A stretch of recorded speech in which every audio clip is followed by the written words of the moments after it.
Starting with question number 8. A pet supplier uses the database table stock to keep records of its products for pets. The fields are product ID, product name, product description, animal, product type, and in stock. So identify the field that could have a boolean data type. Okay, so boolean data type किसकी हो सकती है? अगर हम लोग थोड़ा सा ऊपर जाते हैं तो प्रोडक्ट आईडी जो है इसमें बूलियन डेटा टाइप क्या होती है, यानी कि यस या नो, वन और जीरो, इस तरह की जो कंडीशन होती है ना उसको हम लोग कहते हैं बूलियन डेटा टाइप। इसके सिर्फ दो आंसर्स हो, यस या नो।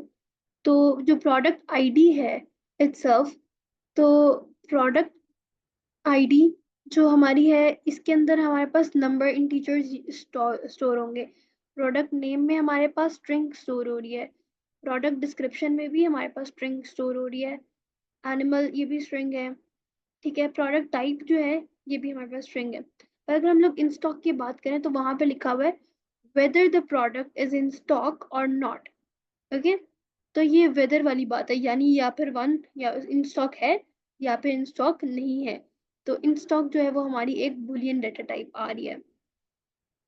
इसको हम सही से लिखेंगे, यानी कि अगर जैसे क्या जब आंसर लिखना है ना तो उस आंसर का ख्याल रखना है कि यहाँ पे जैसे लिखा हुआ है उसी तरह, यानी आई एन और फिर एस कैपिटल है तो एस कैपिटल ही लिखना है।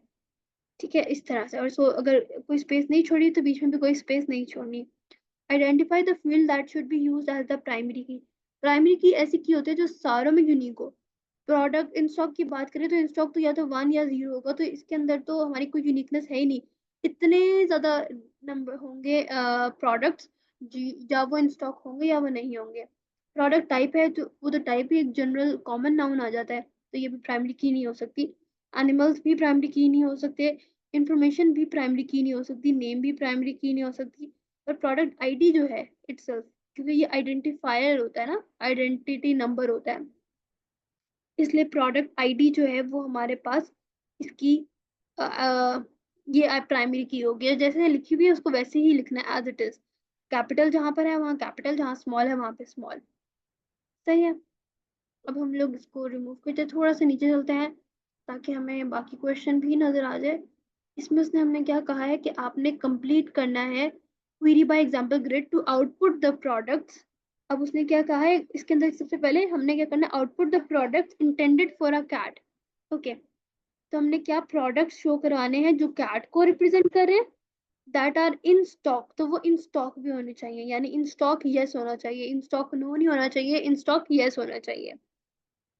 उसके बाद क्या है डिस्प्ले। अब हमने शो जो कराना है यहाँ पे डिस्प्ले ओनली द प्राइमरी की, यानी कि हमने प्रोडक्ट आईडी को डिस्प्ले करना है और नेम ऑफ द प्रोडक्ट्स को, यानी कि प्रोडक्ट नेम को डिस्प्ले करना है। और आउटपुट जो है वो सॉर्टेड भी होना चाहिए बाय द प्राइमरी की। ओके, ये काफी इंफॉर्मेशन उसने हमें दिया। वन बाय वन हम क्या करते हैं, सबसे पहले प्रोडक्ट आईडी जैसे से लिखे में ना वैसे हम लिख देते हैं। सबसे पहले हम प्रोडक्ट आईडी लिखेंगे यहाँ पर, प्रोडक्ट आईडी के साथ प्रोडक्ट नेम आ जाएगा, product name. Okay, product name हमें उसने कहा था, यानी ये दोनों चीजें शो करानी थी, तो ये दोनों हमने शो करा दी। उसने कहा था सॉर्टेड करने हैं बाय द प्राइमरी की, तो सॉर्टेड के लिए हम सॉर्ट के सामने क्या लिख देंगे, असेंडिंग। सही है। अब मैं उसको इरेज कर देती हूँ, जो हमने काम कर लिया हमने सॉर्टेड वाला कर दिया बाय द प्राइमरी की। उसने कहा डिस्प्ले ओनली प्राइमरी की and the name of the product, हमने ये भी काम कर लिया है। ठीक है, अब उसने हमें कहा था कि आपने आउटपुट करना है प्रोडक्ट को जो कि सिर्फ कैट के बारे में है। तो नहीं, ये कैट किसके अंदर आएगा, एनिमल के अंदर आएगा। तो हम एक एनिमल की फील्ड दिखाएंगे, उसके अंदर क्या होना चाहिए, वो क्राइटेरिया क्या है, क्राइटेरिया ये है कि वो कैट होनी चाहिए। तो जब भी हमने कोई क्राइटेरिया शो कराना होता है ना तो हम is equals to quotation marks लगा के उस कोटेशन मार्क्स के अंदर वो वैल्यू लिखते हैं। और एक, चलो अब इसको इरेज कर देते हैं, ये हमने काम कर लिया है। दूसरा क्या है, वो इन स्टॉक भी होना चाहिए। तो यहाँ पे हम लिखेंगे इन स्टॉक, और इन स्टॉक को क्राइटेरिया क्या है, वो यस होना चाहिए। तो ये यस हो जाएगा। सही है। और क्योंकि वो सेम सारे एक ही टेबल है और टेबल का नाम था स्टॉक, ठीक है, ऊपर था, तो ये स्टॉक के ऊपर हम लोगों ने, और वो कैपिटल्स में लिखा हुआ था, डेटाबेस का जो टेबल है ना उसका नाम लिखा हुआ था स्टॉक, तो हमने ऐसे उसको कैपिटल में स्टॉक स्टॉक स्टॉक लिखी जाना है। कैपिटल्स में लिखा हुआ था इसलिए कैप्स में लिखना है। ठीक है, तो ये हमारे पास जो है ये क्वेरी बाय एग्जांपल जो ग्रिड है ये हमारे पास बन गई है। दोबारा से एक दफा देखते हैं। उसने कहा है आपने क्वेरी बाय एग्जांपल ग्रिड बनानी है जिसमें आपके products intended for a cat, ऐसे ही प्रोडक्ट्स हों जो कि एनिमल जो हो वो सिर्फ कैट को हो, और वो ऐसी कैट जो कि स्टॉक में हो, तो वो यस भी है। डिस्प्ले ओनली द प्राइमरी की and the name of the products, product ID यानी कि प्राइमरी की प्रोडक्ट आईडी है ना, तो प्रोडक्ट आईडी डिस्प्ले करनी है और नेम को भी डिस्प्ले करना है। तो हमने डिस्प्ले कर दिया, और उसने कहा है जो आउटपुट है वो प्राइमरी की में सॉर्टेड होनी चाहिए। अगर वो कहता ना डिसेंडिंग वे में सॉर्टेड होनी चाहिए तो हम यहाँ पे डिसेंडिंग लिखते हैं, पर क्योंकि उसे सिर्फ सॉर्टेड लिखा हुआ है जिसका मतलब होता है बाय डिफॉल्ट असेंडिंग, तो हमारे पास हम यहाँ पे असेंडिंग लिख देंगे। इस तरह से ये आंसर होगा। यहाँ पे भी वैसे आंसर मैं लिख देती हूँ, ये इन स्टॉक होगा। और ये क्या था, प्राइमरी की ये थी क्या थी, प्रोडक्ट आईडी। सही है, इस तरह से ये वाला क्वेश्चन सॉल्व होगा।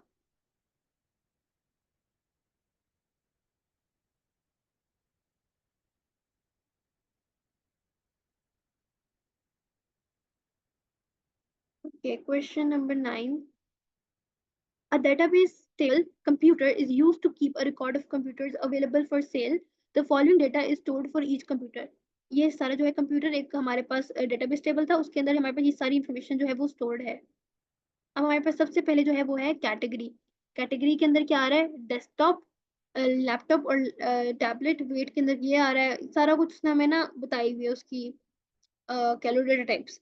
अब उसने क्या कहा है, database management system uses these data types. अब हमने बताना है कि इनमें से कौन सी डेटा डेटा टाइप्स जो हैं वो यूज हो रही हैं। अब हमने, अच्छा, अब उसने हमें यहाँ पे कहा है the category field and manufacture field have a data type of text. ये उसने हमें एक एग्जांपल दे दी, बता दिया कि यानी कि ये वाली इसकी भी टेक्स्ट है और मैन्युफैक्चर की भी टेक्स्ट है। अब बाकी आप लोगों ने खुद बतानी है।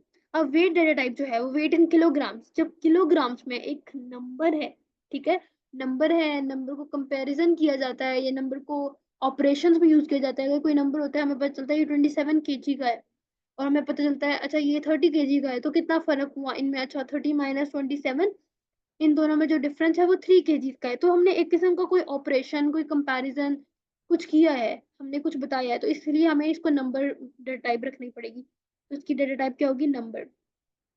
तो वेट हो गया डेटा टाइप नंबर, और इसकी रीजनिंग यही होगी कि कंपैरिजंस और कैलकुलेशंस में भी रिक्वायर्ड। ये हमेशा इसी तरह की जो है ना, कभी भी नंबर लिखना हो ना तो हमेशा उसकी रीजनिंग यही होगी, कंपैरिजंस और कैलकुलेशन में रिक्वायर्ड। इवन मार्किंग स्कीम में भी यही इसी तरह की टर्म्स जो है वो यूज की जाती हैं।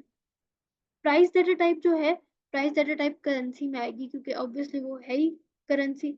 और इसको हम लोग क्या कहेंगे कि क्योंकि उसने कहा है प्राइस इन डॉलर्स है, तो हम लोग यही रीजन लिख देते हैं, the price is in dollars. ठीक है, उसने हमें खुद ही बताया हुआ है कि ये डॉलर्स में है, तो हम वही बात लिख देते हैं। कोड डेटा टाइप जो है ये हमारे पास P771, यानी कि ये मिक्सचर है, सिर्फ सिर्फ टेक्स्ट नहीं है, ना सिर्फ नंबर्स हैं, तो इनका मिक्सचर है। तो जो मिक्सचर होता है तो वो भी टेक्स्ट ही होता है, और हमने इन चारों में से सेलेक्ट करना है। तो ना हम नंबर को सिलेक्ट कर सकते हैं, ना करेंसी को, ना बुलियन को, तो इसको टेक्स्ट में ही कंसिडर करेंगे। तो ये हमारे पास हो जाएगा text, because code may be numbers और करेक्टर्स। ठीक है, उसके बाद नेक्स्ट उसने कहा stock data type. Stock data type उसने कहा क्वांटिटी इन स्टॉक। तो क्वांटिटी उसने पूछा है, उसने ये नहीं कहा कि इन स्टॉक और नॉट इन स्टॉक जैसे प्रीवियस क्वेश्चन में था। तो यहाँ पे स्टॉक हमारा बुलियन नहीं होगा, हमारा नंबर होगा। तो हम यहाँ पे स्टॉक डेटा टाइप जो है वो नंबर ही लिखेंगे, और इसमें भी सेम रीजनिंग लिखेंगे, कंपैरिजन और कैलकुलेशंस में भी रिक्वायर्ड, और कैलकुलेशंस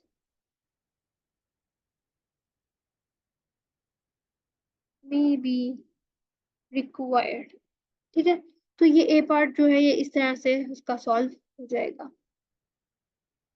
अब हम लोग नीचे चलते हैं।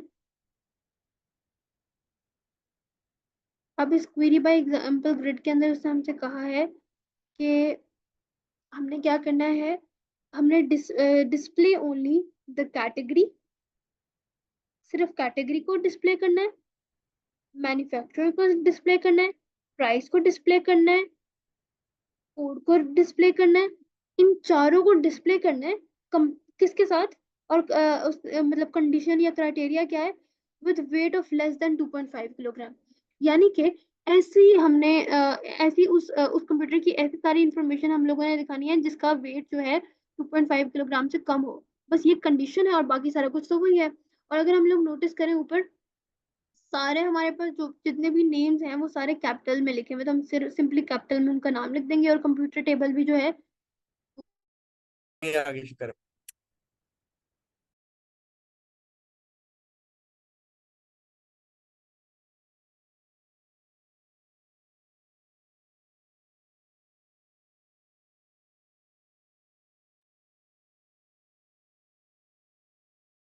ये बीच में नेट चला गया था। अच्छा, तो हम कहाँ पे थे? Complete the query by example grid to display only the category, manufacturer, price and code of the computers। यानी अब हमने सारा कुछ वही लिखना है, सब कुछ कैपिटल्स में लिखना है। ठीक है, सारी जो टर्म्स हैं वो कैपिटल में लिखी हुई हैं। तो सबसे पहले हम लोग स्टार्ट कर देते हैं, हम यहाँ पे कैटेगरी लिख लेते हैं। ठीक है, तो ये हमारे पास हो गई कैटेगरी, साथ में हमारे पास होगी मैन्युफैक्चरर। अब इसको छोटा सा करके अच्छा सा लिखना है, मैन्युफैक्चरर, और इसके अंदर ही लिखना है, बल्कि मैं लिखती हूँ ताकि पता चले कि लिखा जा सकता है। तो ये हमारा लिखा गया कैटेगरी मैन्युफैक्चरर।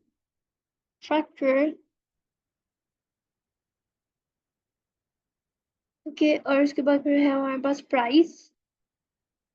प्राइस के बाद हमारे पास था प्राइस, और फिर हमारे पास है कोड। और हमने लास्ट जिसकी बात की हुई है वो है की हुई है वेट की। अच्छा, सारा क्राइटेरिया और किसी में कुछ नहीं है, सिर्फ है कि डिस्प्ले कराना है। इसको टिक, इसको टिक, इसको टिक और इसको टिक।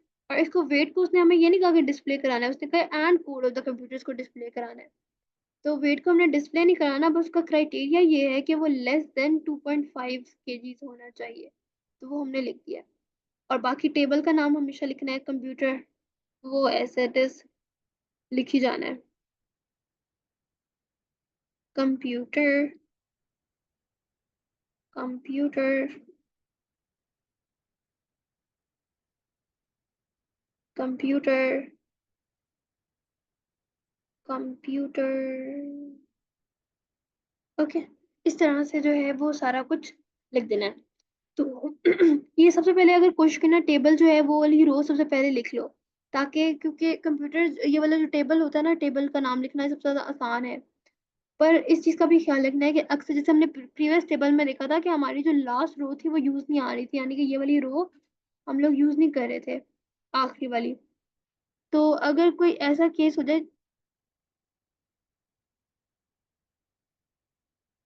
अगर कोई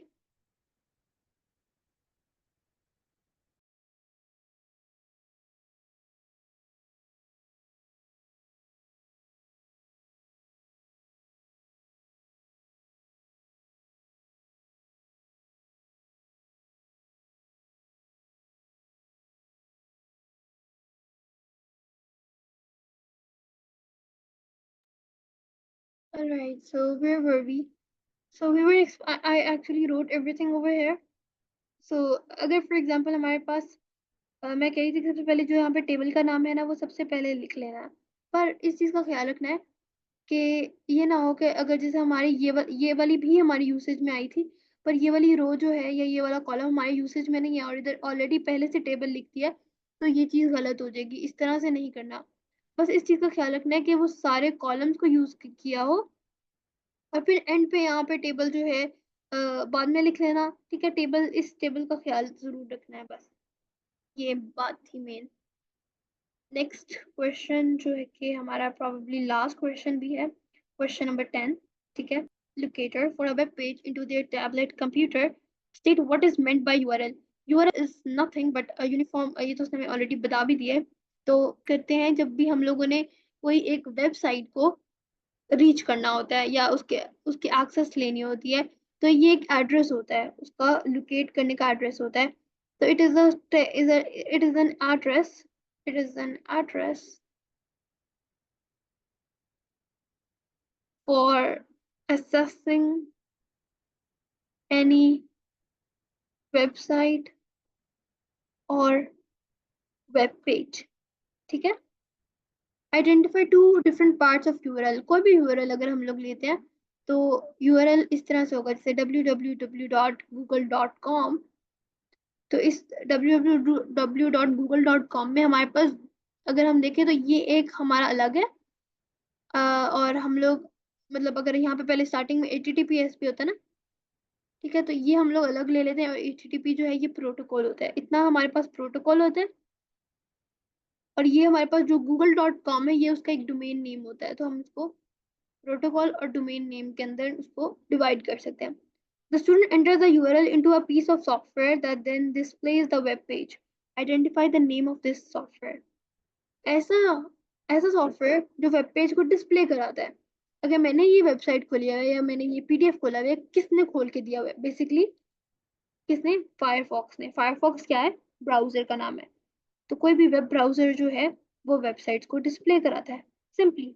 ओके, तो let's move on. The last part, it says draw and annotate a diagram to show how the web page is located and retrieved on the student's tablet computer to be displayed on the student tablet computer। इसकी हम लोगों ने simply वही example बनानी है जैसे हम लोग की बुक में भी है। जैसे लेट्स से मेरे पास एक, मैं पहले समझा देती हूँ या बल्कि मैं ड्रॉ करती फिर समझाती हूँ। So we have web browser, let's say any web browser, it could be Firefox or it could be Google. And then what it does is it sends the URL। URL सबसे पहले हमारे पास जो हम लोग टाइप करते हैं, हमारे पास जो भी हम टाइप किया जैसे www.google.com, हमने यहाँ पे ये टाइप किया टेक्स्ट बेस्ड। ओके, एक चीज और लिखनी चाहिए थी। जब हमने URL की डेफिनेशन लिखी थी तो हमने लिखा था it is an address to access a website. हमें लिखना चाहिए it is a text based address, क्योंकि ये टेक्स्ट बेस्ड है। ठीक है, इसका एक और एड्रेस भी होता है अगर हम लोगों ने पहुंचना हो, और वो कहाँ से हमें मिलता है? वो हमें मिलता है DNS सर्वर से, जहां पर हम जा रहे हैं। So this is the DNS server. तो URL जो है वो यहाँ पे ट्रेवल करेगा DNS सर्वर तक। इसको यहाँ पे लिखने की जरूरत नहीं है, ऑलरेडी हमने ऊपर मेंशन कर दिया है कि ये जा रहा है। तो URL इधर चला जाएगा DNS सर्वर के पास। अब DNS सर्वर जो है इट विल, ये कॉन्टिन्यूसली क्या करेगा? सर्च करेगा, search to match IP address. ठीक है, अब वो IP एड्रेस अपने अंदर ही मैच कर रहा होगा, ढूंढ रहा होगा कि क्या IP एड्रेस, इसका IP एड्रेस मेरे पास है नहीं। इफ नो, अगर उसके पास, इफ नथिंग फाउंड, तो वो अपने से दूसरे DNS सर्वर को भेज देगा। ठीक है, ये एक और DNS सर्वर है, इसको भेजेगा। और अब यहाँ पर क्या है? searches to find to match IP address।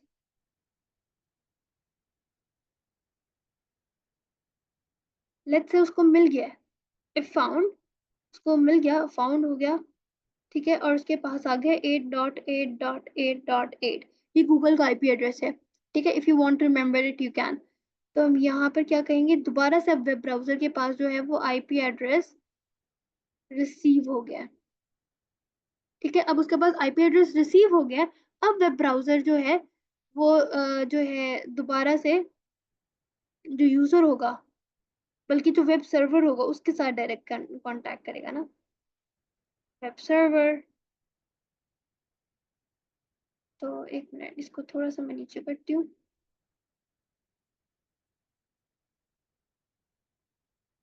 Web server जो है वो रिक्वेस्ट इस तरह सेंड कर देगा और इसको फिर वेब पेजेस मिल जाएंगे। ठीक है, तो वेब पेजेस वेब सर्वर ने भेज दी, वेब ब्राउजर ने रिक्वेस्ट भेजी। मतलब जब IP एड्रेस रिटर्न हुआ ना तो रिक्वेस्ट उसने भेज दी। ठीक है, रिक्वेस्ट वेब सर्वर को भेज दी, तो वेब सर्वर ने वेब पेज भेज दिया कि ओके तुम सही IP एड्रेस लेकर आए हो, सही गूगल से सर्च किया, सब कुछ सही है। इतना सा पोर्शन जो है वो DNS सर्वर ने आपस में बात किया कि मुझे इसका IP एड्रेस दो। जब वो IP एड्रेस मिला है, जब रिक्वेस्ट भेजी गई, तो वो वेब पेज दोबारा से वेब ब्राउजर को मिल गया। And then user can access, user can access. ठीक है, तो ये जो है ये डायग्राम बनकर आएगी और इस तरह से हम लोग इसको वर्कआउट करेंगे। ठीक है, does that make sense? And here this ends. This was a 5 mark diagram and हमने ऑलमोस्ट सारे पॉइंट जो हैं वो कंसिडर कर लिए हैं। तो that is how it will happen. उसने हमें कुछ और तो नहीं कहा था, draw and annotate a diagram to show how, हमने सब कुछ जो है वैसे वो मेंशन कर दिया है। तो it is completed over here, that's it.